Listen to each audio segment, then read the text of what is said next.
तमे आज फोन करी मते के डिस्टर्ब करनी म आज पूरा व्यस्त रहछ हां हां मु काली कथा आनी हो हो रखु छी मई मई ए मई की लो कोन आला जेरो नुवा ड्रेस पिनछ नुवा ड्रेस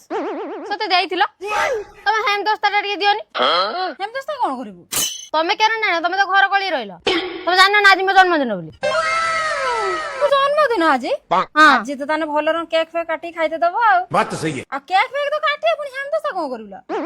तो कथा कोन कि डाडी मो पई खाली भल भल ड्रेस बहुत दिन किनी पकेला ना सति पई आज आ पैसा नै केक आनिया पे सेति पई मो मम्मी कहला चाउल पानलो पके देकी पिठा कर देबा चाउल पिठा करियो हां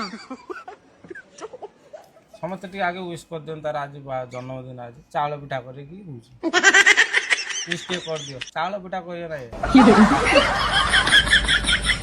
हम तो तरह कुछ चाउल पिठा होटल में डाडी भात खाए